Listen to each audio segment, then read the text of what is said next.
Pola makan yang tepat untuk menurunkan kreatinnya tinggi dan urium juga meningkatkan nilai fungsi EGFR. Yuk kita bahas, tapi sebelum itu penting agar konsultasi terlebih dahulu supaya tepat penanganan dan solusinya.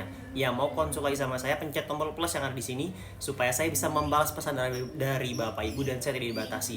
Dan komen juga mau konsultasi dan jangan lupa di-share, semoga jadi amal jariah. Nah, Bapak Ibu, berkaitan dengan pola makan itu penting sekali. Kalau misalkan saat ini keluhan Bapak Ibu, penderita penurunan fungsi ginjal dan juga pasien gagal ginjal mengeluh, Pak, kreatinin saya itu tinggi. Bagaimana cara menurunkannya? Nah, kembali lagi Bapak Ibu, kreatin itu bisa diatur dengan mengatur pola makan dan juga menekan dari faktor risiko. Ya, dalam hal ini faktor risiko penyakit risiko gula darah yang tinggi, tensi darah, kolesterol, juga asam urat. Nah, untuk kreatinin memang baiknya itu di bawah 1,1 atau 1,3. Bagaimana Pak kalau 2? Kreatinin 2 pun sudah dikatakan itu tinggi. Nah, yang pertama sekali lagi, atur jam makannya terlebih dahulu. Bukan hanya Babu tahu nggak boleh makan ini, boleh makan ini. Nggak cukup di situ. Tapi kita juga harus tahu kapan boleh makan, kapan nggak boleh makan. Terutama untuk penderita kencing manis atau gula darah yang tinggi.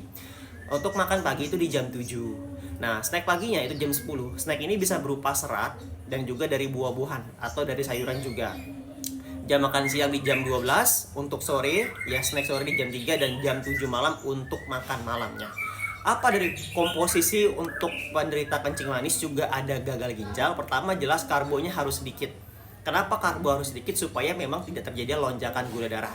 Lebih perbanyak serat. Boleh nggak Pak kalau saya ganti dengan nasi merah? Boleh, nggak jadi masalah. Karena nasi merah ini mengandung lebih banyak serat supaya dia kenyangnya lebih lama dan gula darah tidak cepat naik setelah makan. Tapi Pak, saya nggak suka nasi merah. Ya udah, berarti nasi putihnya dikurangi porsinya, lebih dibanyakin kandungan serat dan juga proteinnya. Jelas kalau sudah terjadinya penurunan fungsi ginjal atau gagal ginjal, konsumsi protein yang aman hanya dada ayam tanpa kulit, dan daging nggak bisa diganti dengan ikan. Kalau ada riwayat hipertensi, jelas garam diperhatikan, konsumsi garam yang memang garam glukosa atau lebih baik nggak perlu garam sama sekali. Ada asam urat, perhatikan sekali, hindari jeroan. Begitu juga dengan kolesterol. Kenapa? Karena kolesterol pun juga bisa memicu, kolesterol yang tinggi memicu terjadinya yang namanya batu di empedu. Ini kasus yang memang baru saya tangani. Nanti akan saya bahas di video selanjutnya. Yang paling penting kembali lagi, atur lagi pola makannya, cukupi kebutuhan nutrisi. Karena tubuh ini pun memerlukan yang namanya nutrisi. Kalau dari pola makan tidak tercukupi, karena sudah ada pembatasan, maka dari itu harus tambahan dari sumber yang lain.